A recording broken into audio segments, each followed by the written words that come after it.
Hello everyone, আসসালামু আলাইকুম। কেমন আছেন সবাই? আশা করি সবাই অনেক ভালো আছেন। অনেকদিন পর আবারও কেক টিউটোরিয়াল নিয়ে চলে আসলাম। তো এই কেকটা আমার দ্বিতীয়বার করা, এই একই ডেকোরেশন। তো এটা ছিল মেয়েদের জন্য আর এটা হচ্ছে ছেলেদের জন্য। ওই কেকটা যে পরিবার থেকে অর্ডার করেছিল, এই একই পরিবার থেকে এই কেকটা অর্ডার করা হয়েছিল। দুইটা কেকই গায়ে হলুদের জন্য ছিল। আমি একই রকমই করেছি, শুধু এখানে একটু ভিন্নতা ছিল। ওইখানে ছিল শাড়ি আর পাঞ্জাবি, আর এখানে শুধুই ছেলেদের পাঞ্জাবি ছিল। কেকটা ভাইয়া আমাকে শুধু এইভাবেই করে দিতে বলেছিল, কারণ ডিজাইনটা ওনারাই আমাকে পাঠিয়েছিল এরকম করে করে দেওয়ার জন্য। তো সবচেয়ে মজার ব্যাপার হলো কি, আমার প্রথম যখন ভাইয়া আমাকে অর্ডার করে তখন উনি ছিল আমার নতুন কাস্টমার। ওনাদের কাছে এত পরিমাণ ভালো লেগেছিল আমার কেকের কাজটা দেখে যে প্রথম যে ডিজাইনটা করেছি সেটা নাকি তারা যে ছবিটা দিয়েছে তার থেকেও বেশি সুন্দর হয়েছে। তো সেই কারণে ভাইয়া দ্বিতীয়বারও আমার কাছে ওনার গায়ে হলুদের কেকটা অর্ডার করেছিলেন। বরাবরের মতন আমি কেকটা 3টা স্লাইস করে কেটে নিয়েছিলাম,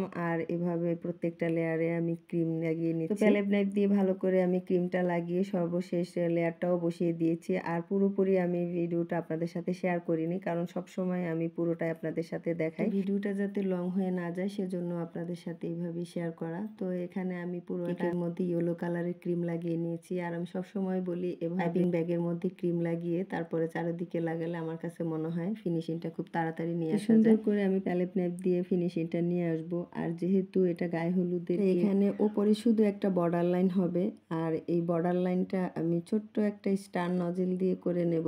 যেহেতু ফন্ডেন্টের কাজ, তো সেজন্য এখানে চিকন করে একটা বর্ডার লাইন করব। তো উপরের বর্ডার লাইনটা হয়ে গেলে সেম ভাবে আমি নিচেও একটা বর্ডার লাইন করে নেব এইভাবে। আর বর্ডার লাইনটা করলে কিন্তু কেকের লুকটাই অন্যরকম হয়ে যায়, দেখতে মাশাআল্লাহ খুবই সুন্দর হয়। তো এখন বর্ডার লাইন করা হয়ে গেলে আমি কেকটাকে ফ্রিজিং করতে রেখে দেব। তো এভাবে আমি ছোট ছোট করে বর্ডার লাইনটা করে নিচ্ছি। বর্ডার লাইনটা করা হয়ে গেলে আমি কেকটাকে ফ্রিজে রেখে দেব, আর সেই ফাঁকে আমি ফন্ডেন্টের কাজগুলো করে নেব। এক এক করে ফন্ডেন্টের কাজগুলো সবই করে নিয়েছি।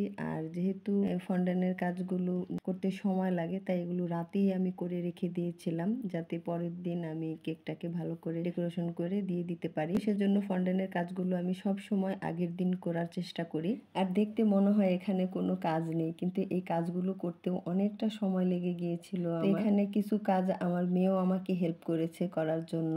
তো ডেকোরেশনটা করার জন্য এই কাজগুলো করে ফেলেছি। তো পরের দিন সকালবেলা ডেলিভারি দেওয়ার আগ মুহূর্তে এখন আমি কেকের উপরে এক এক করে সবগুলো বসিয়ে দেব। আর সব সময় আমি আপনাদেরকে বলে থাকি যে ফন্ডেন্টের কাজগুলো আপনারা সব সময় চেষ্টা করবেন ডেলিভারি দেওয়ার আগ মুহূর্তেই বসিয়ে দেওয়ার, কারণ অনেক সময় দেখা যায় যে ফ্রিজের ঠান্ডার কারণে এগুলো ঘেমে যেতে পারে, একটা ভিজা ভিজা ভাব থাকতে পারে।